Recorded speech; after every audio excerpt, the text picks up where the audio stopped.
पिछली बार हमने काफ़ी चीज़ें क्लियर कर ली हैं, लेकिन बुक में अगर 163 पेज पर आप देखें तो क्रूज की किताब उसका 29 चैप्टर था। यह है कहानत के ताल्लुक से स्टार्ट हमने किया कहानत को। सबसे पहले काहिनों का ड्रेस था जिसको हमने देखा। हारून के बेटे नदब, अबियो, इतमर और अलीअज़र, इनको कैसे उनके लिए स्पेशल ड्रेस खुदा ने बनवाए। फूड का जिक्र हमने पढ़ा है, सीना बंद था। इसके बाद एक ऊपर अमामा सर के ऊपर पगड़ी से होती, एक आगे पतरा लगा होता जिसके ऊपर लिखा था खुदा के लिए मुकद्दस। याद आया? जी जी, हमने ये पूरा स्टडी किया। इसके बाद उन कायनों को पाक किया गया, उनकी तकदीस की गई। उसके लिए स्पेशल तरीकाकार वही था, आपको याद होगा, जो एक कोड़ी को पाक और साफ करने के लिए तरीकाकार इस्तेमाल किया जाता, वही तरीकाकार काहिनों की को पाक करने के लिए इस्तेमाल हुआ। याद है खून कहाँ कहाँ लगाया जाता था काहिन को? एक मेंढक था जिसको टोटली पूरी तौर पर सोख्ती कुर्बानी के तौर पर कुर्बान कर दिया गया। दूसरे को लेकर उसके खून को उसके कहाँ कहाँ कान की लो पर अंगूठा और पाँव के अंगूठे को लगाकर उसको डेडिकेट किया गया। इसका मतलब यह है कि उसके कान खुदा के लिए मुकद्दस हैं, उसके हाथ खुदा के लिए मुकद्दस हैं, उसके पाँव खुदा के लिए मुकद्दस हैं, उसका चलना खुदा के हजूर होगा, जो कुछ वो करता है हाथों से वो खुदा के लिए डेडिकेटेड होगा, जो वो सुनता है इन कानों से वो खुदा के लिए डेडिकेटेड होगा। मेरे ख्याल में उसके पूरी ज़िंदगी, उसका पूरा बदन खुदा के लिए खिदमत के लिए डेडिकेट किया जाता है। इसके बाद उनको कुर्बानियाँ दी गई और कितने दिन तक उसकी मखसूसियत का रस्म जारी रही? 7 days, 7 दिन तक। इस बुक में लिखा हुआ है पेज नंबर 164 के एंड में कि ये तखसीसी रस्म 7 days तक जारी रही। इसके बाद अब खरूज 30वां बाब और 31वां बाब अगर आप देखें तो बखूर जलाने की कुर्बानगाह के बारे में फिर डिटेल आ गई है। ये हम ऑलरेडी स्टडी कर चुके हैं कि ये कीकर की लकड़ी की टेबल बनाकर उसके ऊपर सोना मढ़ा जाता, उस पर वो कुंडे लगाए जाते जिनमें चोबें लगाई जाती, फिर ऊपर एक ऐसे बाउंड्री सी थी, क्या कंगनी उसको कहते थे, ताज उसके ऊपर लगाया गया। ये पूरा इसकी डिटेल थी। सोने की मंडी हुई लकड़ी की कुर्बानगाह थी। ये 18 इंच मरबा इंच थी, 3 फुट उसकी ऊंचाई थी। उसे सोने का और सोज भी कहा जाता है। यहाँ पर बखूर जो था काहिन जलाया करते थे। इसके बाद नेक्स्ट अगर आप देखें 30वां बाब आयत नंबर 11 से 16 तक लिखा हुआ है फिदिये की रकम। हर वो बंदा जो 20 साल या इससे जायद उम्र का हो जाता, नीम मिसकाल फिदिये के तौर पर खुदावंद को दिया करता था। ये याद रखना। कितने देता था? नीम मिसकाल। अगर कोई अमीर है तो वो भी नीम मिसकाल देगा, अगर कोई गरीब है तो वो भी नीम मिसकाल देगा। ये यकसां था। एक काबिल गौर पॉइंट ये है कि जब मर्दमशुमारी की जाती तो हर एक को जजिए की ये रकम, फिदिये की रकम, हर एक को अपना फिदिया देना पड़ता था। ये पढ़कर मैं सोच रहा था कि शायद यहाँ पर लफ्ज़ आए हैं कि ताकि तुम्हारे दरमियान कोई वबा या मरी या कोई ऐसी बीमारी फूट ना निकले। आपको याद होगा जब दाऊद ने एक दफ़ा लोगों को घिना तो उसके बाद मरी जो थी वो फूट निकली, लोग मरना शुरू हो गए, कितने हज़ारों लोग मारे गए। So that might be the reason, जो कि कलाम में एक जो लिखा हुआ है अगर कोई भी उसको वायलेट करेगा तो उसकी सज़ा तो मिलेगी। आपको याद है इसी दाऊद बादशाह ने एक दफ़ा ऐद का संदूक उठाने में मिस्टेक की, बजाय कंधों पर उठाने के बैलगाड़ी पर रख कर, उस वक्त भी एक आदमी मर गया। यहाँ पर भी लगता है कि ऐसा ही हुआ। इसके बाद अगला है पीतल का हौज। पीतल का हौज, पीतल की कुर्बानगाह और जो पाक मकाम था उसके दरमियान में रखा जाता था। ये कौन से पीतल से बनाया गया था, याद आया?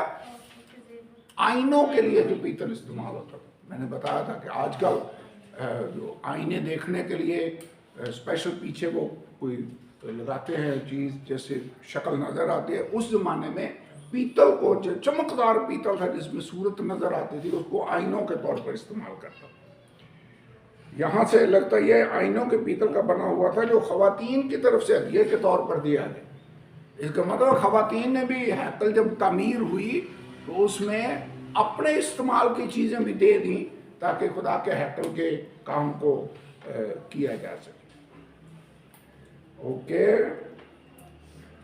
इसके बाद अब मसा करने का तेल 166 पेज पर। इसके बारे में क्या ख़ास बात आपको याद है? ये चीज़ें वही हैं जो ऑलरेडी हम स्टडी कर चुके हैं। हमने आयतों में से पढ़ा था कि ये लुबान इतना लेना है, जैतून का तेल इतना लेंगे, बखूर उसमें इतना डालेंगे, मुख्तलिफ चीज़ों का तफसील से जिक्र है। और ख़ास बात ये थी कि जो स्मेल इसकी है, इस तरकीब के साथ कोई और दूसरा परफ्यूम नहीं बनाया जाए। खुदा के लोगों की स्मेल तो स्पेशल रहनी चाहिए। खुदा का ममसू अगर किसी को मिले तो जो उसकी स्मेल है वो बाकियों से फ़र्क होनी चाहिए। तो ये मसा करने का जो तेल है, इस तरकीब से किसी और तेल को नहीं बनाया जा सकता था, और इस तेल को परफ्यूम के लिए या दीगर मकासद के लिए इस्तेमाल भी नहीं किया जाता था। किस लिए इस्तेमाल होता? मसा करने। इंसानों को मसा करने के लिए, यानी बादशाहों को, काहिनों को या किसी भी और इंसान को अगर मसा करना है, हैकल की चीज़ों को भी मसा किया गया, याद है? उनको भी मसा करने के लिए यही तेल इस्तेमाल किया गया। ओके, इसके बाद अब बखूर 30वें बाब की 34वीं आयत से 38वीं आयत तक बखूर है जो मुख्तलिफ मसालों से तैयार किया गया, और ये सुबह शाम जलाया जाता था। और ये बखूर इस तरह का किसी और इस्तेमाल की इसमें भी परमिशन नहीं थी। यानी ये बखूर इस तरकीब से भी और कोई चीज़ नहीं बनाई जाएगी, और खुदा के घर के अलावा किसी और जगह इसे इस्तेमाल भी नहीं किया जाएगा। ओके, नंबर 6 ये पढ़ते हैं 31वां बाब खरूज की किताब, आयत चैप्टर नंबर है 31,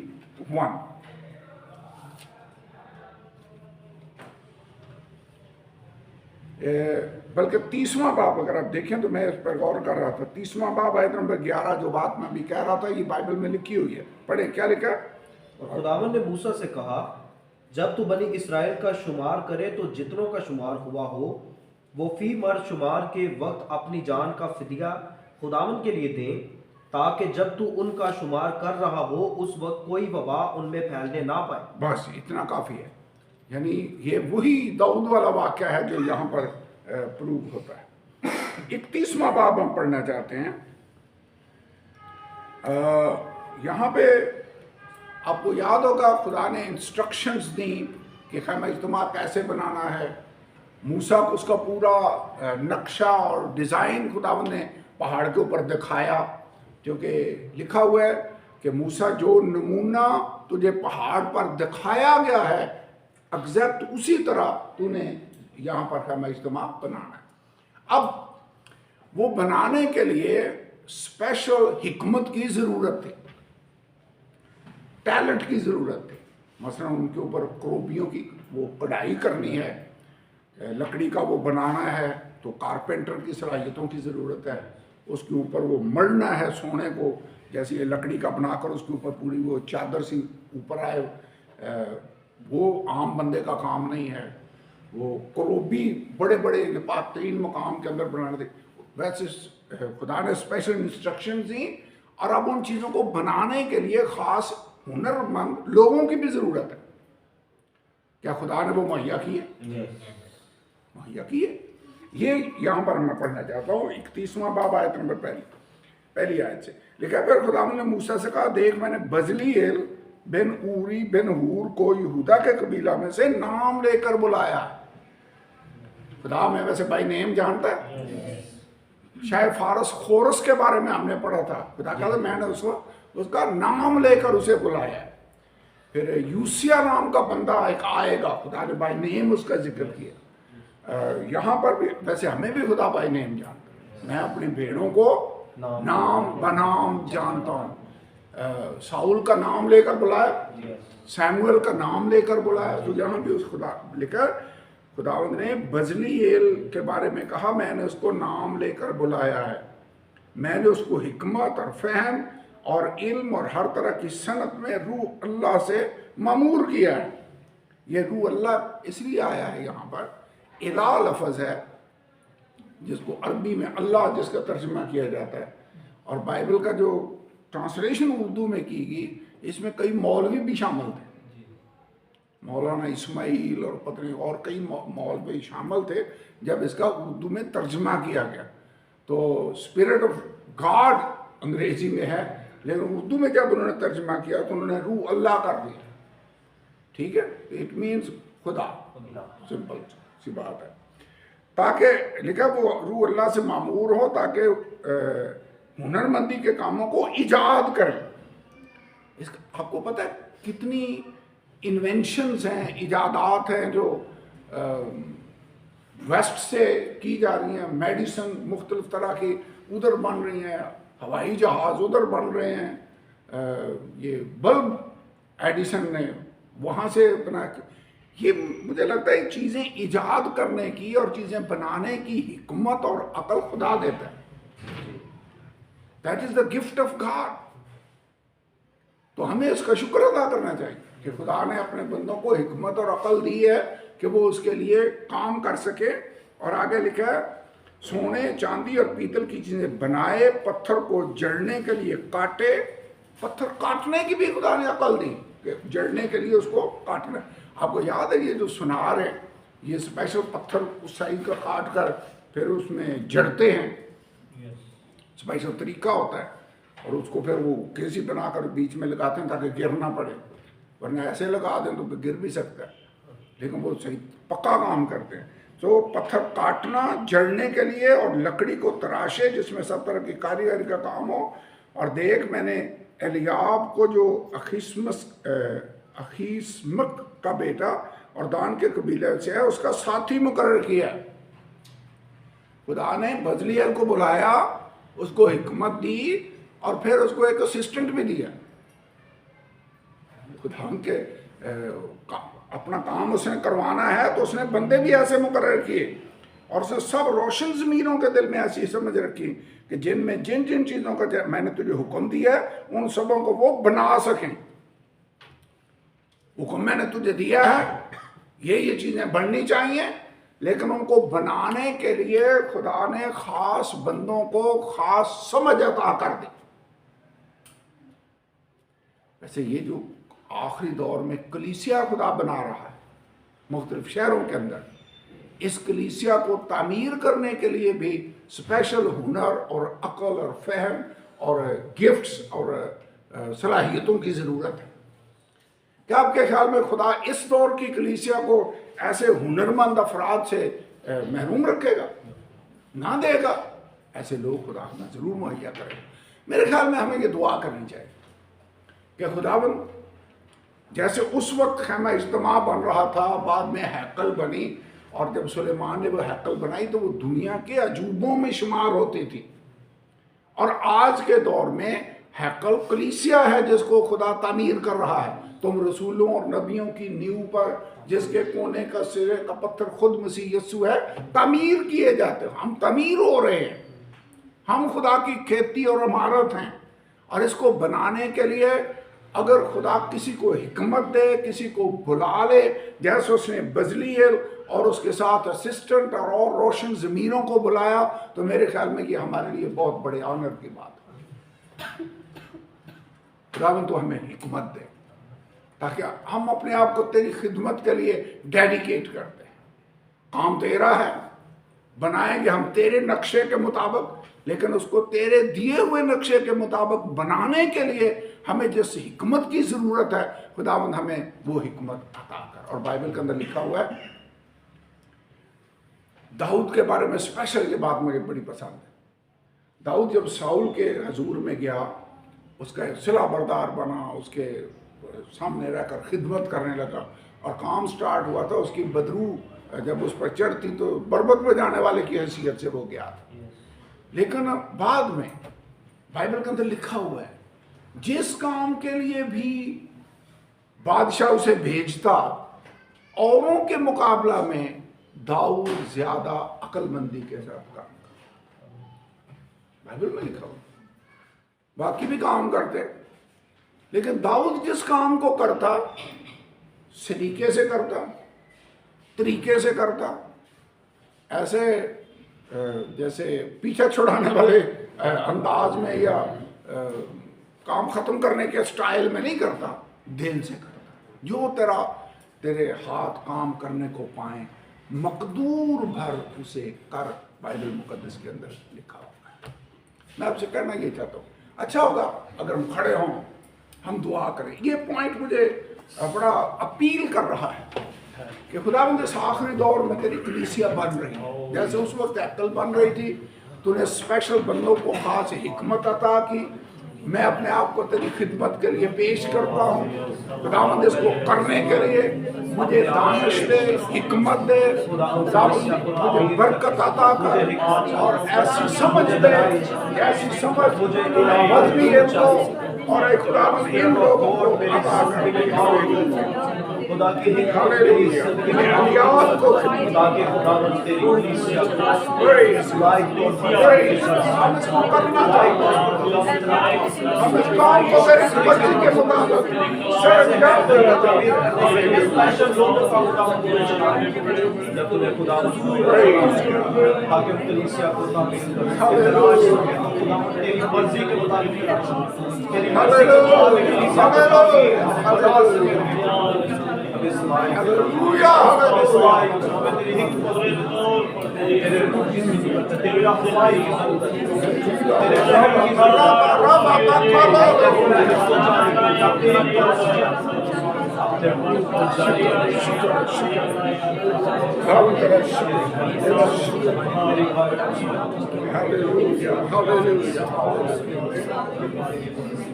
In Jesus' name, in Jesus' name, in Jesus' name. जब बैठे तशरीफ रखें। आज भी खुदा अपने काम को चलाने के लिए, आगे बढ़ाने के लिए हुनरमंद और बासलाहियत भाई और बहनें अदा करता है। ज़रूरत होती है कि कोई हारमोनियम बजाने वाला जमात में हो, खुदा मुहैया करते हैं, कर देते हैं। किसी तबला बजाने वाले की ज़रूरत है, खुदा मुहैया करता है, टैलेंट देता है खुदा। यहाँ पर भी खुदावंद ने बासलाहियत लोग अता किए। और एक और पॉइंट याद रखना है, अगर खुदा ने आपको कोई सलाहियत दी है तो उसको खुदा की खिदमत के लिए इस्तेमाल करें, यूज इट। उस सलाहियत तोड़े जब उसने दिए तो उसने इस्तेमाल भी देखा कि उनका सही यूज हुआ है या नहीं हुआ। तो तोड़े अगर खुदा ने आपको दिए हैं, खुदा के घर में उसके काम के लिए इस्तेमाल करें। खुदा मुझे बजलीएल शायद नहीं बनाया उसने, शायद उसने मुझे एहलियाब बनाया हो कि मैं उसके असिस्टेंट के तौर पर उसकी मदद कर सकूं। ये भी मुमकिन, कई असिस्टेंट भी होते हैं। बदली सारे बदलीएल ही बनने की अगर कोशिश करेंगे तो उसकी पूरी टीम की ज़रूरत है। लेकिन आप टीम के अंदर हों, बेशक उसके छोटे से भी मेंबर हों, दैट इज़ नो प्रॉब्लम। बड़ी बात यह है कि खुदा हमें चुने, सलाहियत दे, अपने काम को करने के लिए कुव्वत अता करे, हुनरमंद और बासलाहियत लोग हमें अता कर दे। खुदा का शुक्र। खरूज 31वां बाब हम पढ़ रहे हैं। जो आप लेट आए हैं, हमने यहाँ पर यह देखा है, अभी गौर किया कि खुदा ने हैकल बनवाने का नक्शा सारा दे दिया और 31वें बाब में लिखा है, खुदा कहता मैंने बजलीएल और एहलियाब को नाम लेकर बनाया कि वो इन चीज़ों को करेंगे।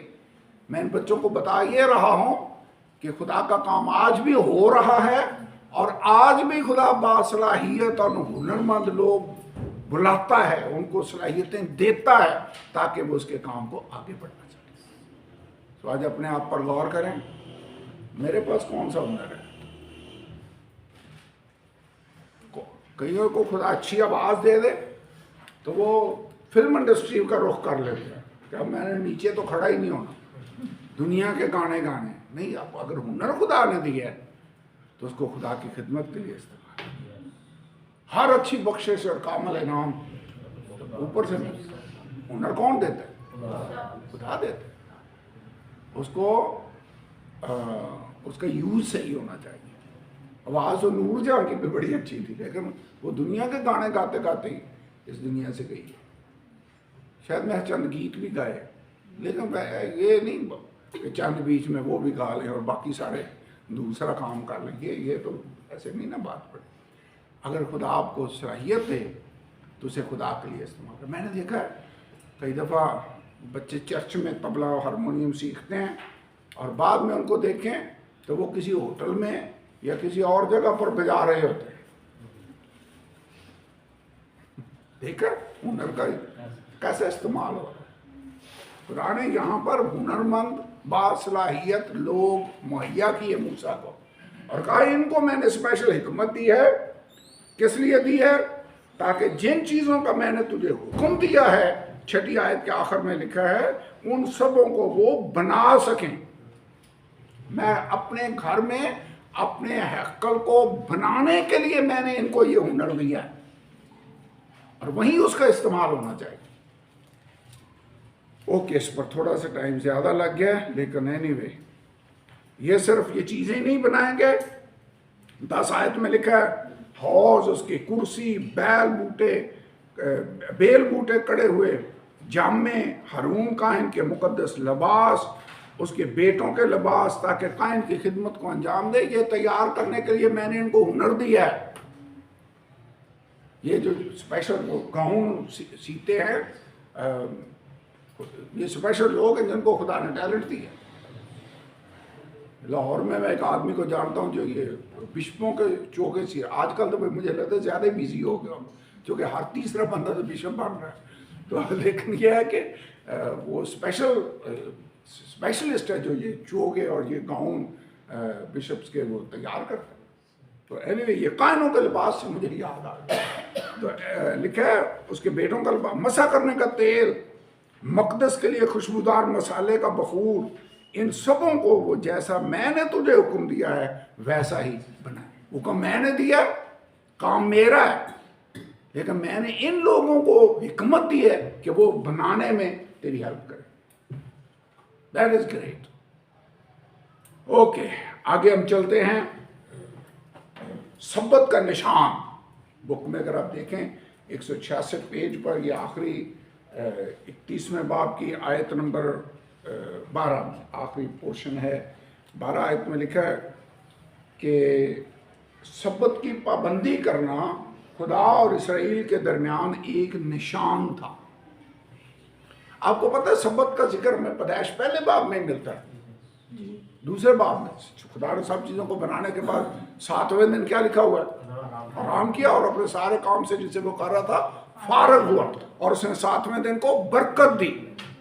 जिक्र तो वहाँ हो गया, लेकिन इसके बाद सब्बत मनाते हुए में कोई बंदा नजर नहीं आया। अब यहाँ पर खुदावंद ने शरीयत का दौर जब स्टार्ट हुआ, मूसा के जरिए से उसने हुक्म दिया कि 7वें दिन को तुमने मुकद्दस समझना है, गिनना है, मनाना है।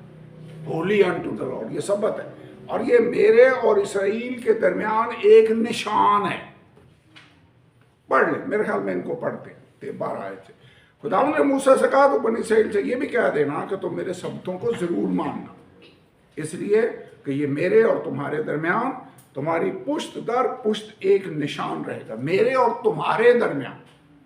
इसराइलियों के लिए ये स्पेशल सब्बत का ऑर्डर था, ताकि तुम जानो कि मैं खुदावंद तुम्हारा पाक करने वाला हूँ। बस तुम सब्बत को मानना, इसलिए कि वो तुम्हारे लिए मुकद्दस है। जो कोई उसकी बेरुमती करे वो जरूर मार डाला जाए। लॉ में है ये ऑफेंस हो तो ये उसकी सजा है, शपथ तोड़ने की सजा क्या है? सजाए मौत। ये बड़ा सख्त हुक्म है। आगे लिखा हुआ है, जो कुछ उसमें काम करे वो अपने कौम में से काट डाला जाए। यह है मुकम्मल छुट्टी। जो काम करे वो अपने कौम में से काट डाला जाए। 6 दिन तक काम काज किया जाए, लेकिन 7वें दिन आराम का सबत है, जो खुदावंद के लिए मुकद्दस है। जो कोई सबत के दिन काम करे वो जरूर मार डाला जाए।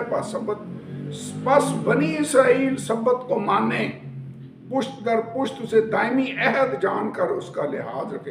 ये मेरे और इसराइल के दरमियान हमेशा के लिए एक निशान रहेगा, इसलिए कि 6 दिन में खुदावंद ने आसमान और ज़मीन को पैदा किया, 7वें दिन आराम करके ताज़ा बना। वही पैदाइश की किताब का रेफरेंस पर खुदावंद ने दिया, इसलिए कि मैंने 6 दिन में सारी कायनात को बनाया, उसकी यादगारी में 6 दिन तुम काम करोगे, 7वां दिन रेस्ट कर देना।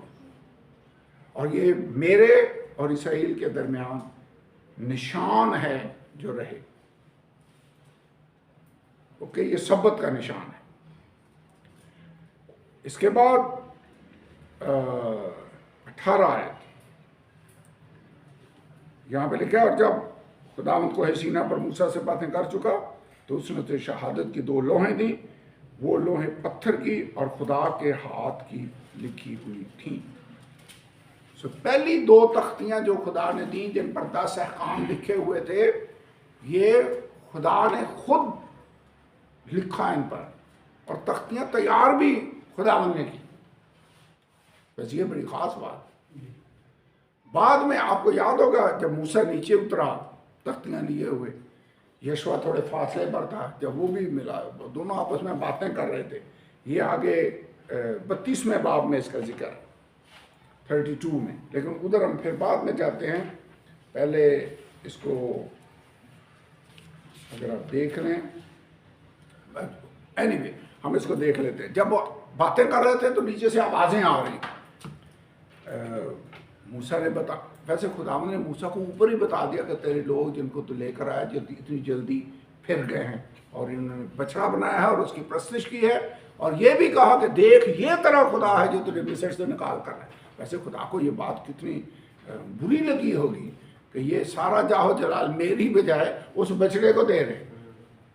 तो मूसा को कहा तू एक तरफ हो जा ताकि मैं उनको भस्म कर डालूं। मूसा ने खुदा से फरियाद की, नहीं खुदा तो इनको माफ़ कर दे। सो जब नीचे आए तो यशुआ और वो बातें कर रहे थे, उसने कहा ये नीचे आवाज़ है। उसने कहा शायद ये प्रस्तिश की आवाज़ है, या उसने कहा ये बुत परस्ती की आवाज़, ये जंग के नारे नहीं है बल्कि ये गाने बजाने की आवाज़ है। और ये लोग किस कदर फिर गए, चूँकि खुदा ने उस पर जाहिर कर दिया था। जब वो नीचे आकर उसे देखा तो मूसा गज़बनाक हुआ, तो उसने वो तख्तियाँ जिसके हाथ में थी फेंक दी, तोड़ दी। और बाद में उसने उस बछड़े को जो उन्होंने बनाया था, उसने वैसे आकर हारून से पूछा ये तूने क्या किया? वैसे किस किस पुर्द करके गया था? हारून। ये मामला इसराइल के तूने देखने, असिस्टेंट पास्टर तो वो था, उसके स्पुर्द करके गया है। लोग उसके पास है, कहने लगे पता नहीं मूसा को क्या हो गया, 40 दिन ऊपर ही हो गए, पता नहीं नीचे आएगा भी कि नहीं, शायद पक्का ही नहीं चला गया कहीं। तो तू हमारे लिए एक बछड़ा बना दे ताकि हम उसके पास देवता कोई बना दे। वैसे कहा अच्छा ऐसी बात है तो लाओ सोना। उन्होंने अपने वो बालियाँ उतार कर उसको दी, और उसने उससे लिखा छैनी के साथ उसको ठीक किया, उसकी सूरत ठीक की, सही बछड़ा बनाया, उसे आग में डाला, और फिर उसको कहा देखो ये है तुम्हारा देवता जो तुम्हें वहाँ से निकाल कर लेकर। और लोग प्रस्तुत करने लगे। ऐसे लीडरशिप की यहाँ फर्क देख रहे हैं। हारून भी लीडर है, मूसा भी लीडर है। जैसे लोगों ने कहा हारून ने मान लिया। पौलुस एक जगह पर कहता है अगर मैं आदमियों को खुश करता तो मसीह का बंदा ना होना। वैसे लीडर को हमेशा जैसे लोग कहें वैसे करना चाहिए, या वैसे करना चाहिए जैसे खुदा का कलाम कहता है? हमें स्टैंड कई दफ़ा लेना पड़ेगा, हमें कई दफ़ा लोगों की बातों से इख्तलाफ भी करना पड़ेगा, कई दफ़ा हमें वो डिसीजन भी करने होंगे जो शायद पब्लिक को पसंद ना हो। तो हमने पब्लिक को खुश नहीं करना, हमने खुदा को खुश करना है। लेकिन कई लीडर, हारून जैसे लीडर भी होते हैं जो लोगों को ही राजी रखते हैं कि बस पब्लिक खुश रहनी चाहिए, कोई ऐसी बात नहीं करनी जैसे लोग नाराज हों और मेंबर कम हो जाएं या चंदा कम हो जाए, उनको ये फिक्र होती है। मूसा आया, उसने कहा हारून ये तूने क्या काम किया, तूने लोगों को बेलगाम छोड़ दिया, उसको मतलब तूने जो कायदो ज़वाबत हैं उनको नज़रअंदाज कर दिया, तो ये तूने क्या किया। उसको भी लगता है सज़ा हुई, जो कि वादे के मुल्क में वो भी नहीं जा सका, हारून भी नहीं जा सका। तो एनीवे आगे हम बढ़ते हैं। बुक में अगर आप देखें सबत के निशान के बाद पेज नंबर 167 पर, 167 पेज पर खैमा इज्तिमा खुदा की तरफ से मसीह की अलामत है। ये तो हमने ऑलरेडी सारा डिटेल से पढ़ लिया है। अगले सफ़े पर जाएं 168 पर, कतानी कपड़े से वो जो पर्दे लटका कर जैसे कनाते हैं उसका सेन बनाया गया। दरवाज़ा किधर होता था ये, हमेशा ही। और कितने दरवाजे होते थे, एक ओनली वन दरवाज़ा, और वो भी ईस्ट की तरफ। और ये दरवाज़ा मेरे ख्याल में खुदावंद यीशु की टाइप, दरवाज़ा मैं हूँ, भेड़ों का अच्छा दरवाज़ा मैं, कोई मेरे वसीला के बगैर बाप के पास नहीं आता। एंट्री टू गॉड सिर्फ एक ही रास्ता से है, and that is through Jesus, वो दरवाज़ा। ओके, इसके बाद है सोख्तनी कुर्बानी के लिए पीतल की कुर्बानगाह। ये भी हम पढ़ चुके हैं, ये मेरे ख्याल में मैं डिटेल में जाने की ज़रूरत नहीं है। पीतल का हौज, ये वो था जिसमें पानी डालते, कुर्बानगाह पर कुर्बानियाँ पेश करते। एक पॉइंट मैं आपके साथ शेयर करना चाहता हूँ, वहाँ पर जब कुर्बानियाँ जलाई जाती, सोख्तनी कुर्बानियों की मैं बात कर रहा हूँ। नूह भी जब तूफान के बाद बाहर निकला, उसने एक मज़बा बनाया पाक जानवरों में से चंद के लिए, और सोख्तनी कुर्बानी खुदा के सामने पेश की। आपको कभी तजर्बा हुआ है गोश्त जब जलाया जाए तो उसकी स्मेल कैसी होती है? किसी के घर में कभी बहनों को तजर्बा हुआ, गोश्त जल जाए, नीचे लग जाए तो कैसी स्मेल होती है? जब सारा ही जल जाए। और कुर्बानी को जब जलाया जाए, मुझे तजर्बा हुआ है, बड़ा ख़ास तजर्बा हुआ है। हमारे यहाँ एक पोल्ट्री वाली दुकान है नीचे जहाँ मुर्गियाँ बिकती हैं, वो उनकी चर्बी निकाल कर ना रात को अंदर दुकान बंद करके तो उसको वो करते, पता नहीं तेल निकालते हैं, मुझे नहीं पता प्रोसेस क्या है, लेकिन वो जलाते थे। और ऊपर हमारा वो कमरे हैं, नीचे जब वो जलाते तो ऐसी स्मेल आती कि आपके लिए बर्दाश्त करना नामुमकिन हो जाता। मैं सोच रहा था जब हैकल के अंदर सोख्तनी कुर्बानियाँ जलाई जाती होंगी तो ये राहत अंगेज खुशबू कैसे बन गई? ये तो स्मेल होगी जो नाकाबिले बर्दाश्त है। लेकिन जिससे बात जो मुझे समझ आई वो ये है कि कई दफ़ा वो बात जो मुझे अच्छी नहीं लग रही, शायद लोगों को अच्छी नहीं लग रही, लेकिन अगर वो खुदा के हुक्म की पैरवी में की जा रही है तो खुदा को वो बात पसंद आ रही है। मसलन जब हम दुआ में सारे शुरू हो जाते हैं और आवाज़ हमारी उस चौक से भी दूर जा रही हो, कई जो लोग जो फर्स्ट टाइम पेंटिकॉस्टल चर्च में आए वो कहते हैं जो शोर बड़ा करते हैं, लोगों को पसंद नहीं आता, कहते कोई संजीदगी से खुदा के घर में कर, शायद लोगों को अच्छा ना लगे, लेकिन अगर खुदा की मर्जी के मुताबिक है तो खुदा उसको राहत अंगेज खुशबू कहता है। दुनिया उसको शायद बुरी स्मेल कहती हो, ये राहत अंगेज खुशबू है। तो मजहबे पर इनका जलाया जाना, तो इस बात की परवाह ना करें लोग अच्छा समझ रहे हैं नहीं समझ रहे हैं, अगर खुदा को वो बात पसंद है तो कह रही हूँ। जब दाऊद नाच रहा था खुदा की हजूरी में, मैकल को वो बात पसंद आई? लोगों को किसी को भी नहीं पसंद लगी। ये जब यीशु जा रहा था लोग प्रस्तुत करने लगे तो फरीसियों ने आकर के इनको चुप करवा दे। यीशु ने क्या कहा? चुप करवा दिया। उसने कहा अगर ये चुप हो गए तो पत्थर चला उठे। लिखा है तूने शीर खारों के मुंह से हमद को कामल कराया, बाइबल में लिखा हुआ। तो इस बात की परवाह ना करें लोगों को अच्छी, कई बातें जो पब्लिक को अच्छी नहीं लगती, अगर खुदा उनको पसंद करता है तो हम उनको करना जारी रखें। Got it? That is important. Okay, पीतल का हौस ये धोने के लिए इस्तेमाल होता था, लेकिन इससे पहले कम आगे हैं, ये मसबा जिस पर कुर्बानियाँ पेश की जाती, मेरे ख्याल में वो आने वाली मसीह की कुर्बानी की एक मिसाल थी। ये तो आपको याद होगा। असली बर्रा कौन है? ये मसबा, इस पर दी जाने वाली कुर्बानियाँ आने वाले मसीह की कुर्बानी की एक टाइप थी। मसीह ने आकर उनको पूरा कर दिया। हौस ये बपतिस्मा की टाइप था, जिसमें गुनाह धोए जाते, जिसमें गुनाहों की मुआफ़ी के लिए यीशु के नाम में जब हम बपतिस्मा लेते हैं तो for the remission of since ये वो गुनाह धुलते हैं और मिटते हैं। ओके, फिर इसके बाद खैमा इज्तिमा 15x45 का होता अंदर से, फिर वो तख्ते जिनके सहारे वो खड़ा किया जाता, कनातें लगाई जाती, पाक मकाम, आगे पेज 174 पर नज़र की रोटियों की मेज़ है, शमादान है, औद सोज है, पाकतरीन मकाम है। पाकतरीन मकाम के अंदर अहद का संदूक था। सरपोश किसको कहते थे? याद है पेज 173 पर सरपोश क्या होता था? वो जो बॉक्स होता जिसको अहद का संदूक, उसके ऊपर जो ढकना होता था उसको सरपोश कहते थे। अंग्रेजी में उसको कहते हैं मर्सी सीट। मर्सी सीट का मतलब कफारा का तर्जमा यहाँ पर कफारा का किया। सरपोश अहद के संदूक का ढकना था, इसके ऊपर 2 करूबी थे। और फिर खैमा इज्तिमा के ऊपर 174 पेज पर खुदा का जलाल वहाँ पर अबर छाते। ओके, 174 पर बुत परस्ती का अचानक फूट पड़ना, सोने का बछड़ा, ये तो मैंने ऑलरेडी आपको बता दिया। ये आपने बुक को घर जाकर पढ़ना है।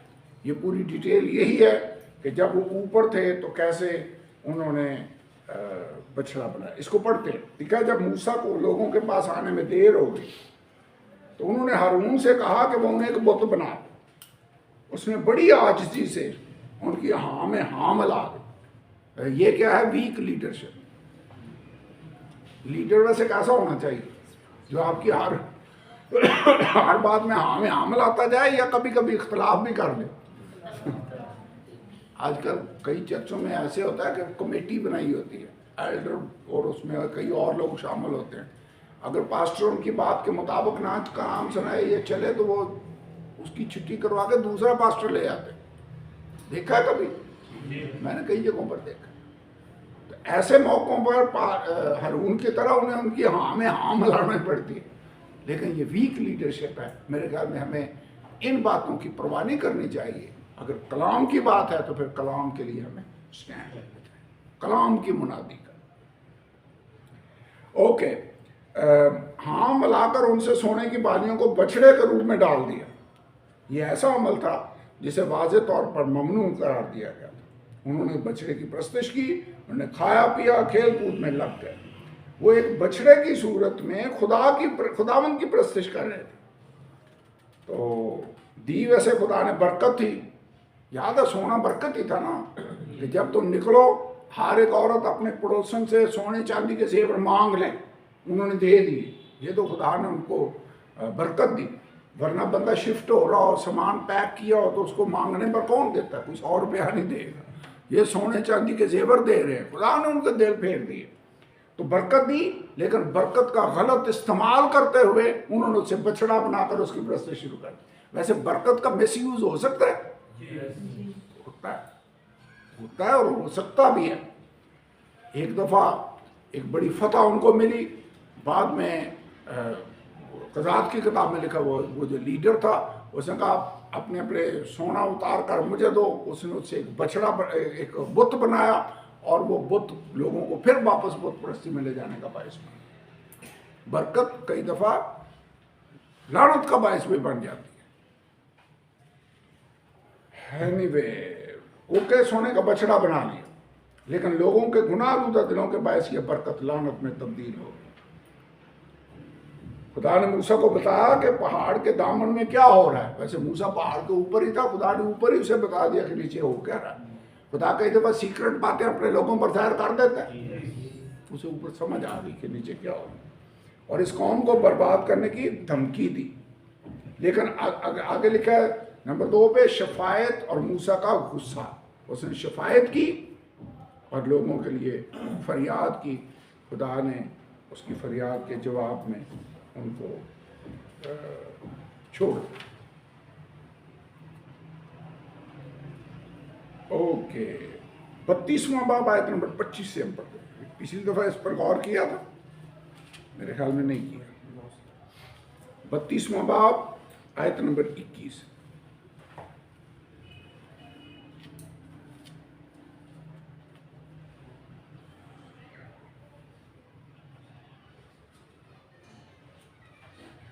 और मूसा ने हारून से कहा कि इन लोगों ने तेरे साथ क्या किया था जो तूने इनको इतने बड़े गुनाह में फंसा दिया।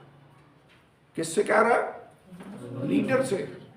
लीडर से कह रहा है तूने इनको इतने बड़े गुनाह में फंसा दिया है, क्यों तूने ऐसा किया है? तेरे साथ क्या इन्होंने ज्यादती की थी? हारून ने कहा मेरे मालिक का गजब ना बढ़ के तू इन लोगों को जानता है कि बदी पर तुले रहते हैं। चुनांचे इन्हीं ने मुझसे कहा हमारे लिए देवता बना दे जो हमारे आगे आगे चले। कहता मैंने तो इनके कहने के मुताबिक किया। आपको याद है साउल भी लीडर था और उसने कहा लोगों ने कहा था कि अच्छे अच्छे भेड़ बकरियां बचा ले तो इनकी कुर्बानी करेंगे। लोगों की राय माननी है या खुदा के कलाम को, आवाज़ को फॉलो करना है? ये बड़ा बड़ा ख़ास नुक्ता है, इसको याद रखना है, भूलना नहीं है। एनीवे, हम नहीं जानते कि उस आदमी मूसा को जो हमको मुल्क मिस्र से निकाल कर लाया क्या हो गया। तब मैंने इनसे कहा कि जिस जिसके यहाँ सोना हो वो उसे उतार लाए। बस उन्होंने उसको मुझे दिया, मैंने उसे आग में डाला तो ये बछड़ा निकल पड़ा। ऐसे लगता है जैसे कह रहे ऑटोमेटिक ही बछड़ा बन गया। ऑटोमेटिक नहीं बना, उसने छेनी मारकर उसकी बराबर सूरत बनाई, उसको डाला। तो मूसा को ऐसे बता रहा है कि मैंने तो बस सोना इन्होंने दिया, तो मेरा तो बस वो काम इतना है कि मैंने उसे आग में डाला, ये बछड़ा बनकर बाहर आ गया। अजीब वर्डिंग उसने इस्तेमाल की। जब मूसा ने देखा तो लोग बेकाबू हो गए, क्योंकि हारून ने उनको बेलगाम छोड़कर उनको दुश्मनों के दरमियान जलील कर दिया। तो मूसा ने लश्करगाह के दरवाजे पर खड़े होकर कहा जो जो खुदावंद की तरफ है वो मेरे पास आ जाए। तब सब बनी लावी उसके पास जमा हो। अब सारी कौम बेकाबू हो गई है। मूसा ने कॉल दी जो जो खुदा की तरफ है इधर आ जाए। तो कौन आ गया? लावी। लावी के कबीले के लोग आ गए। ओके, और उसने उनसे कहा, किनसे कहा? लावियों से, कि खुदावंद इसराइल का खुदा यूं फरमाता है, यानी ये कलाम है कि तुम अपने अपनी रान से तलवार लटका कर फाटक फाटक घूम घूम कर सारे लश्करगाह में अपने भाइयों और अपने अपने साथियों और अपने अपने पड़ोसियों को कत्ल करते फिरो। कौन हुक्म दे रहा है? मूसा। किन को दे रहा है? लावियों को। और लावियों ने अमल किया। उन्होंने अपने ही बनी इसराइलियों को जिन्होंने बछड़े की परस्तिश की थी और बेकाबू हो रहे थे, उनको मारना शुरू कर दिया। और बनी लावी ने मूसा के कहने के मुआफिक अमल किया, चुनांचे उसने लोगों में से तकरीबन 3000 मर्द खेत आए। How many people were killed? 3000। ये 32वां बाब में पढ़ रहा हूँ, रूज की किताब 32वां बाब आयत नंबर 28। और मूसा ने कहा आज खुदावंद के लिए अपने आप को मखसूस करो, क्योंकि बल्कि हर शख्स अपने ही बेटे और अपने ही भाई के खिलाफ हो, ताकि वो तुमको आज ही बरकत दे। उसने लावियों से कहा खुदा तुमको बरकत देगा क्योंकि तुमने खुदा के लिए स्टैंड लिया। इससे पहले एक आयत, पता नहीं आपने इस पर गौर किया है कि नहीं किया, खरूज की किताब में अगर पीछे थोड़ा सा जाएं, 19वां बाब आयत नंबर 5 पढ़ें, क्या लिखा? सब अगर तुम मेरी बात मानो और मेरे अहद पर चलो तो सब कौमों में से तुम ही मेरी खास मलकियत ठहरोगे, क्योंकि किनको कह रहा है? इसराइल को। पूरी बनी इसराइल को कह रहा है अगर तुम मेरे साथ चलोगे तो खास मेरी मलकियत तुम होगे, यानी मैं तुम्हारा खुदा होऊंगा, तुम मेरे लोग हो, मेरी प्रॉपर्टी तुम होगे। आगे, और तुम मेरे लिए काहिनों की एक मुमलकत और एक मुकद्दस कौम होगी। इन्हीं बातों को इन्हीं बातों को बनी इसराइल को सुना देना। तुम मेरे लिए काहिनों की एक ममलकत होगे। कितने लोग कायनों की ममलकत होंगे? पूरी पर इसराइल। पूरी बनी इसराइल को कहा गया। लेकिन बाद में बनी लावी के इस स्टैंड की बदौलत अगली आयतों में जाकर लिखा हुआ है कि कहानत का काम फिर सिर्फ लावियों के सुपुर्द खुदावंद ने किया कि इनको एजाज हासिल होगा कि ये मेरे हजूर में खड़े होकर मेरी खिदमत करेंगे। बाकी 11 कबीले इनके पास कुर्बानियां लेकर आएंगे और मेरे हजूर ये पेश किया। वैसे खुदा के लिए स्टैंड लेना फायदेमंद हुआ इनके लिए, खुदा ने इनको चुन लिया इनकी इस डेडिकेशन की वजह से। That is how it happened. Okay, Musa फिर नीचे नीचे उसने एक और काम भी किया। उसने जो बछड़ा इन्होंने बनाया था उसको पीसा, पानी पर छिड़का, जो खुदा ने मौजज़ाना तौर पर उनको मुहैया किया हुआ था, कहा इसको पियो। ये उनको सज़ा के तौर पर मूसा ने किया। इसके बाद वो फिर पहाड़ पर गया और उनके लिए दुआ करने लगा। खुदा ने उसकी सुनी। वैसे शफायत के ताल्लुक से एग्जाम्पल मूसा बेहतरीन एग्जाम्पल है कि कैसे उसने उस कौम के लिए शफायत की। वैसे उनके पास आया तो गुस्से में था, लेकिन जब खुदा की हजूरी में उनके लिए गया तो फिर उनके लिए रो रहा। यहाँ तक उसने कहा खुदावंद तो इनका गुनाह माफ़ कर दे, अगर नहीं तो मेरा नाम किताब हयात से मिटा, मैं मुझे मार। लेकिन खुदा ने उसकी सुनी, उसने कौम को माफ़ किया। और लेकिन साथ ये भी हुआ कि लोगों ने तौबा की। पेज 176 पर अगर आप आगे आए तो लिखा है खुदावंद ने गुनहगार इसराइलियों के साथ करान की तरफ सफ़र करने से इनकार कर दिया। खुदा ने कहा मैं तुम्हारे दरमियान होकर नहीं चलूँगा, तुम गर्दनकश कौम हो, ऐसा रहो कि मैं तुम्हें हलाक कर दूँ। याद है, पूरी वर्डिंग में नहीं पढ़ रहा, लेकिन लिखा है कहीं उन्हें राह में ना मार दे, इसकी बजाय वो अपने फरिश्ते को नुमाइंदे की हैसियत से भेजेगा। लोग इस वहशतनाक खबर को सुनकर गमगीन हुए और किसी ने अपने जेवर ना पहने, क्योंकि जेवरात ही तो सोने का बछड़ा बनाने के लिए इस्तेमाल हुए थे। चनांचे उन्होंने हुरब के पहाड़ से आगे कभी भी जेवर न पहने। आगे लिखा हुआ मूसा का खैमा इज्तिमा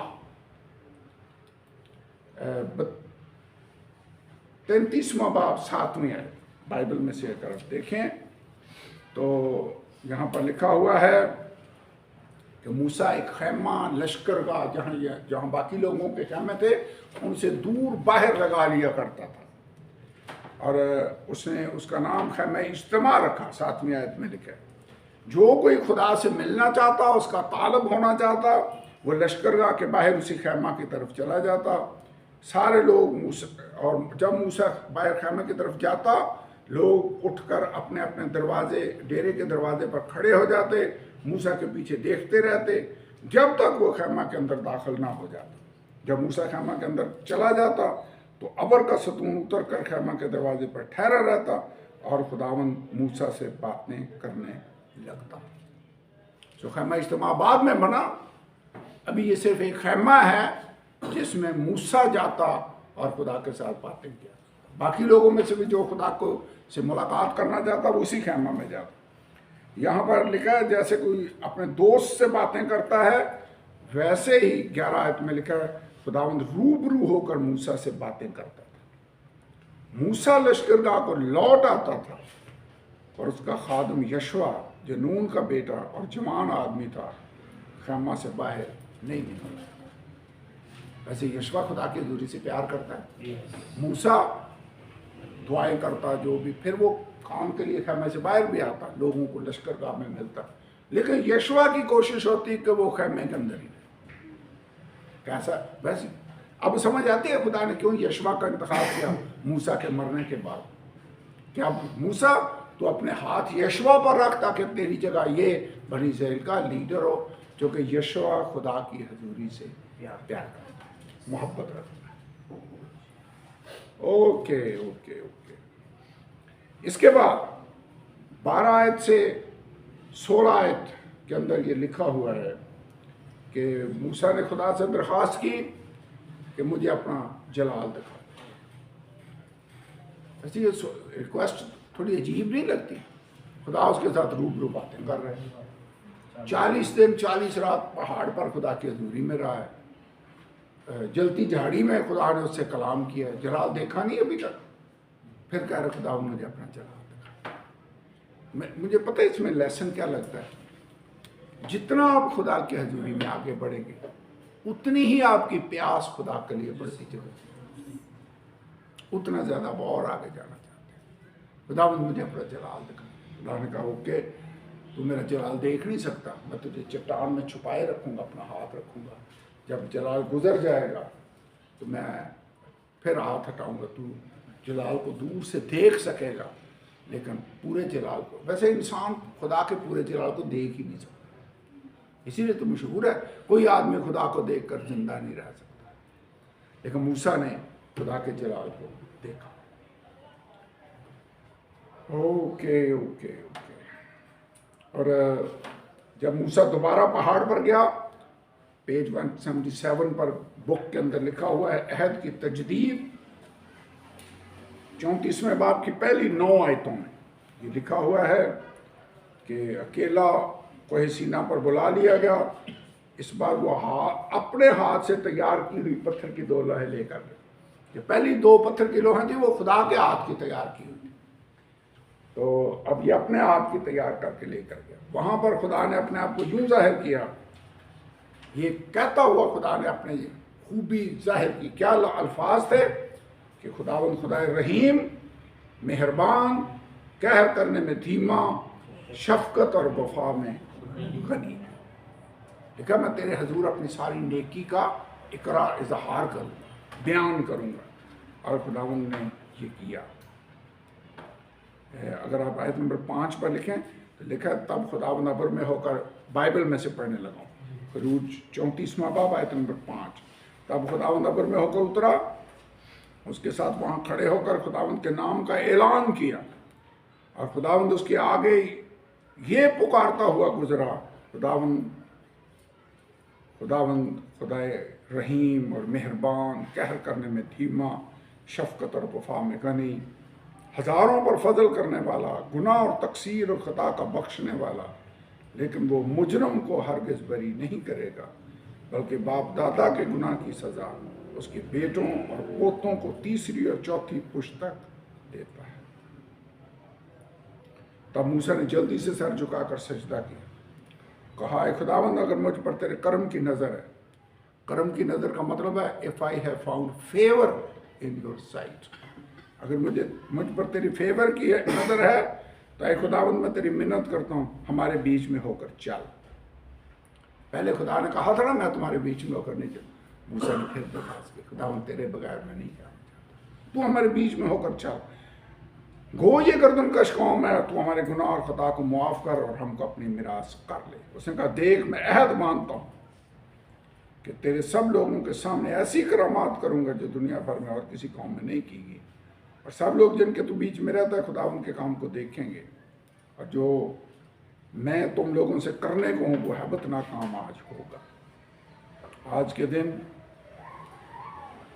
जो हुक्म मैं तुझे देता हूँ तो उसे याद रख, यानी जो कौमें आगे हैं उनको निकालने में मैं तेरी मदद करूँगा। 11 आयत में कहा, 12 आयत, सो खबरदार रहना जिस मुल्क में तू जाता है उस बशिंदों से कोई ऐद ना बांधना। क्यों?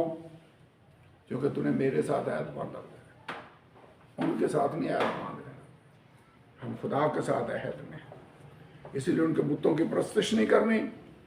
तो ये सारी बातें खुदावंद ने फिर थोड़ी सी अहद की तजदीद की, वादा किया, और फिर खुदावंद ने मुख्तलिफ मुकर्रर की ईदें, कौन कौन सी ईदें हैं जिनको तुमने मनाना है।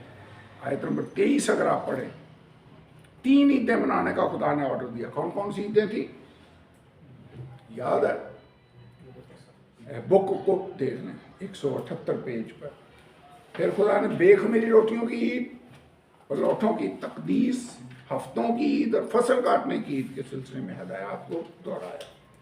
कहा कि मज़कूरा 3 सालाना ईदों के लिए तुमने खुदा के हजूर जाना है, यानी ईदे वो जो फसा के बाद नेक्स्ट बेखमीरी रोटियों की ईद, ईद पेंतिकोस्त, और फिर और कौन सी ईद थी फसल काटने की ईद, ईद पेंतिकोस्त ही होती थी, हफ्तों की ईद।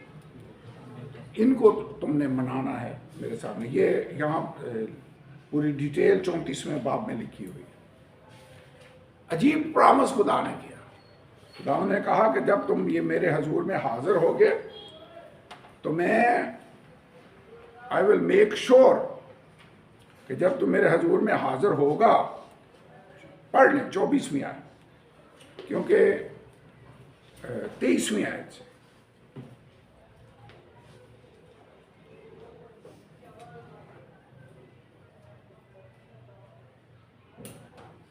बाईसवीं आयत से लिखा, तो गेहूं के पहले फसल के काटने के वक्त हफ्तों की ईद, कौन कौन सी ईदें मनानी है? यही थी ना, जो फसल की कटाई का आगाज होता, हफ्तों की ईद। हफ्तों की ईद को पेंतिकोस्त की ईद कहा जाता था, जो कि 7 हफ्ते वो गिनते, 49 दिन, और फिर 50वां दिन जो था वो पेंतिकोस्त का दिन होता था। तो हफ्तों की ईद मनाना, साल के आखिर में फसल जमा करने की ईद मनाना, तेरे यहाँ सब मर साल में 3 बार खुदावन के आगे जो इसराइल का खुदा है हाजिर हो, क्योंकि मैं कौमों को तेरे आगे से निकाल कर तेरी सरहदों को बढ़ाऊंगा। आजकल भी चूँकि सारे मर्दों को आर्डर था कि वो खुदा के हजूर में यरूशलेम में हाजिर हों, आजकल भी लोग सारी दुनिया से मुख्तलिफ शहरों में जाते हैं ताकि वहाँ पर इज्तिमा हो वर्ल्ड वाइड। तो ये इसी की मुझे लगता है कि इसी को फॉलो किया जाए, 3 बार वहाँ पर जाएं और वादा देखें 24वीं आयत में, क्योंकि मैं कौमों को तेरे आगे से निकाल कर तेरी सरहदों को बढ़ाऊंगा, और जब साल में 3 बार तो खुदावंद अपने खुदा के हजूर हाजिर होगा तो कोई शख्स तेरी जमीन का लालच ना करेगा।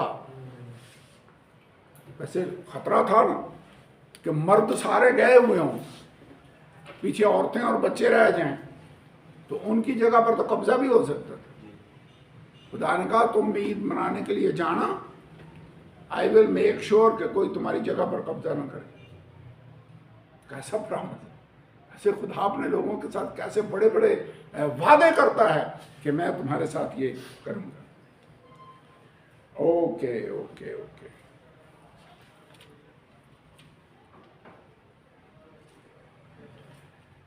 34वें बाब की 28वीं आयत से लेकर 35वीं आयत में लिखा है, जब 40 दिन अब ऊपर गुजार कर फिर दोबारा 40 दिन 40 रात पहले भी गया था, याद है? जब शरीयत दी, हैकल का नक्शा पूरा वो सारा निज़ाम नीचे आया तो वो बछड़िया बनाकर प्रस्तुत कर रहे थे।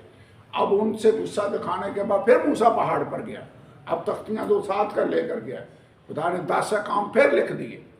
वैसे खुदा जो नुकसान जो टूट फूट जाए खुदा उसको फिर से बहाल भी करता है। यहाँ उसे फिर तख्तियाँ दोबारा उन पर 10 काम लिख कर दे दिए। जब नीचे उतरा तो लिखा हुआ है, मूसा के हाथ में 2 लोहें दिए हुए नीचे उतरा तो उसे इस बात की खबर ना थी कि खुदावंद की हजूरी में रहने के बायस उसका चेहरा चमक रहा था। 29 आयत में लिखा, खुदा के हजूरी में रहने के बायस चेहरा क्या हो गया था? रोशन, ऐसा कि लोग उसके चेहरे पर नजर ना कर सके। तो फिर मूसा ने जब सारी हदायत दे ली तो फिर उसने अपने मुंह पर नकाब डाल दिया। खुदा की हजूरी का वैसे असर होना चाहिए हम पर, हमारे तो अंदर खुदा रहता है। लोगों को नजर आना चाहिए कि खुदा तुम में है, वरना तुम नामकबूल हो। इसके बाद लोगों के हदिये और हुनरमंद अशखास। हुनरमंद अशखास तो मैंने ऑलरेडी आपको बता दिया। मूसा ने कहा सब लोग हदिये लेकर आओ।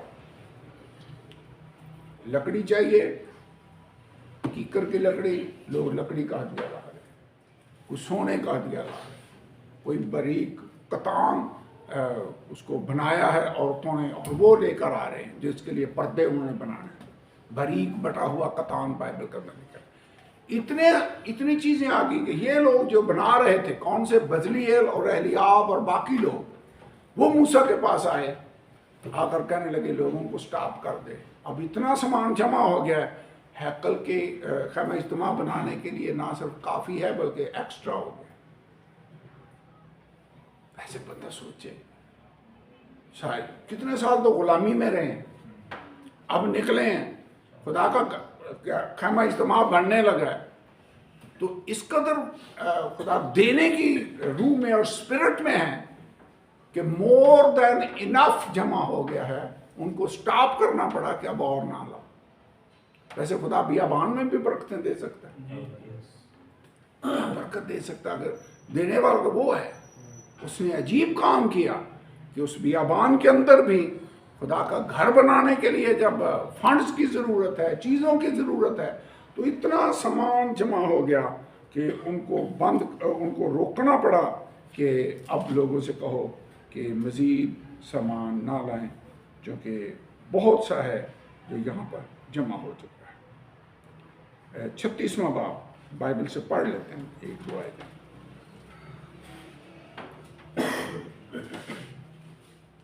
जी, तीसरी आयत पढ़ते हैं। बजलीएल, दूसरी आयत में बजलीएल और एहलियाब, इनका जिक्र हम ऑलरेडी पढ़ चुके हैं। लिखा है उनके दिलों में खुदा ने हिकमत भर दी, उनके दिल में तहरीक हुई कि जाकर काम करें। आपके दिल में भी तहरीक होती है कि मैं काम करूं खुदा के जाकर। उनको सलाहियत ही नहीं दी, खुदा ने साथ उनके दिल में जुम्बश भी पैदा की कि जाकर वो काम करें। ओके, और जो हदिये बनी इसराइल लाए थे उनसे मुकद्दस चीज़ों की मकदस की इबादत की चीज़ें बनाई जाएं, और वो सब उन्होंने मूसा से ले लिए। लोग फिर भी अपनी खुशी से हर सुबह उसके पास हदिया लाते रहे। कैसे लाते रहे? मजबूरन, खुशी से। खुदा खुशी से देने वालों को खुशी से हदिये लाते रहे। और लाते कब रहे? हर सुबह को। एक बार दिन का आगाज ही वो खुदा को देने से करते। हर सुबह लोग खुशी से हदिये लाते हैं। तब वो सब अक्लमंद कारीगर जो मकदस के सब काम बना रहे थे अपने अपने काम छोड़कर मूसा के पास आए, और वो मूसा से कहने लगे, आप पढ़े 5वीं आयत, क्या लिखा? और वो मूसा से कहने लगे कि लोग इस काम के सरंजाम के लिए जिसके बनाने का हुक्म खुदावन ने दिया है, जरूरत से बहुत ज्यादा ले आए हैं।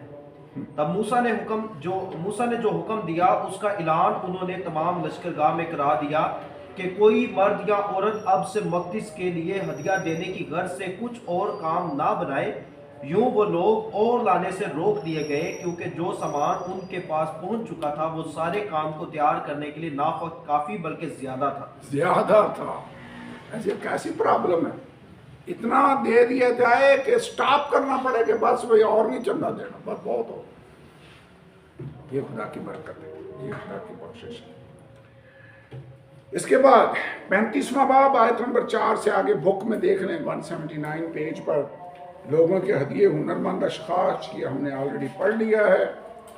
फिर तख्तों का जिक्र है, पेज 180 पर देखें। तख्तों को पाम जोड़ने के लिए बैंडे, वो जो एक तख्ता ये है, एक तख्ता ये है, एक इधर को ऐसे करके वो जो लकड़ी लंबी लगाते थे वो बैंडे होते थे। ओके, पाक तरीन मकाम के सामने पर्दा था, पाक मकाम के सामने पर्दा है। अहद का संदूक बनाया गया, सरपोश बनाया गया, नजर की रोटियों की मेज बनाएगी। पहले इंस्ट्रक्शनें थी कि ऐसे ऐसे बनाना है। यहाँ पर यह है उन कारीगरों ने इस तरह से बनाया, तो इसको हम दोबारा नहीं पढ़ेंगे। वही बातें एग्जैक्ट जैसे लिखा गया था, कहा गया, वैसे ही उन्होंने बना दिया। सोने का शमादान, उसके लवाजमात बनाए गए। पेज 183 पर लिखा है औद सोज बनाया गया। मसा करने का तेल और बखूर बनाया गया। सोख्तनी कुर्बानी के लिए कुर्बानगाह बनाई गई। पीतल का हौज बनाया गया। बैरूनी से सतून और पर्दे बनाए गए। इसके बाद पेज 184 पर देखिए, 184 सफ़े पर तायनों के लिबास की तैयारी। फिर 185 पेज पर खैमा इज्तिमा को खड़ा कर दिया गया। इसको पढ़ लेते हैं। 40वां बाब, खरूज की किताब, उसका 40वां बाब।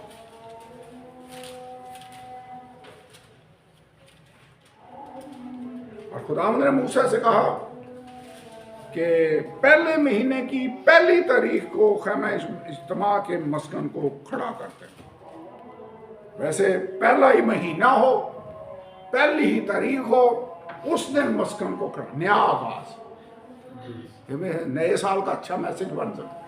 पहले महीने की पहली तारीख को खैमा इज्तिमा तुमने खड़ा कर देना है। इसमें शहादत का संदूक रखकर संदूक पर बीच का पर्दा खींच देना। वैसे जब लोग जाते थे तो वो दरवाजे से जाते, पहले नंबर पर पीतल का वो मज़बा, फिर हौज, फिर पाक मकान में, और एंड पे जाकर ऐद का संदूक होता।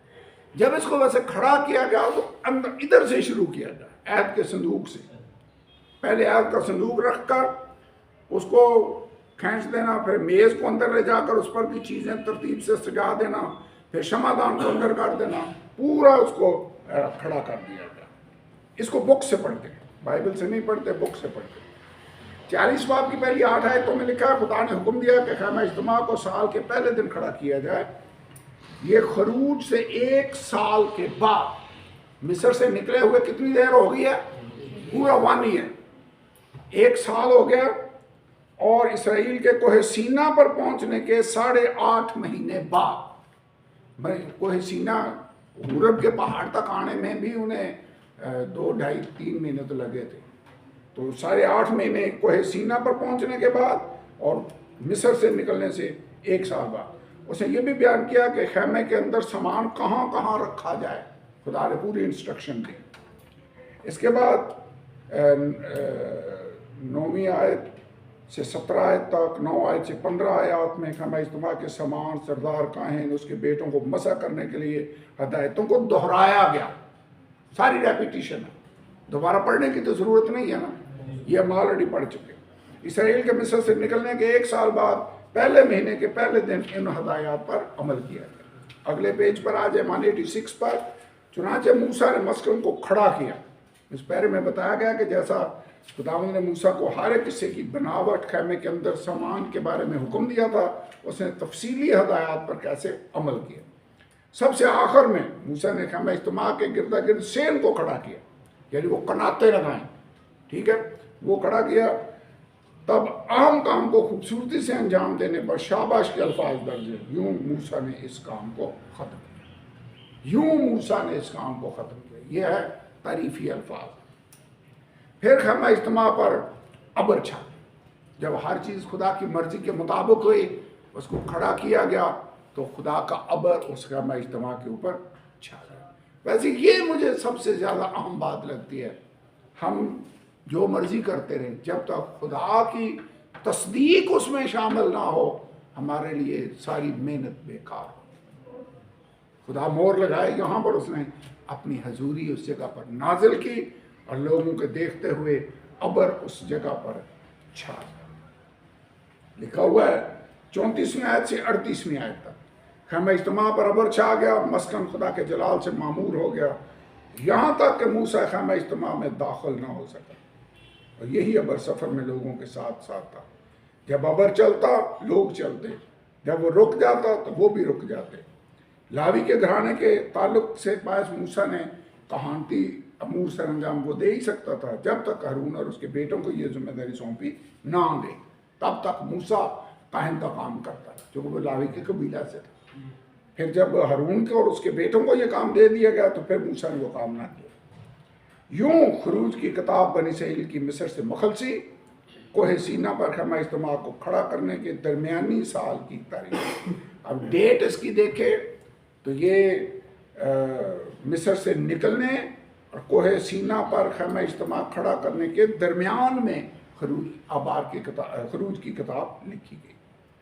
ये किताब मसीह की खूबसूरत तस्वीर, उसकी अखलाकी कामलियतों से भरी पड़ी है। यह हमारी जिम्मेदारी है कि हम जलाल के मसीह की प्रस्तुत करें और उसकी पाकीज़गी के नूर में चलें। 34वीं आयत,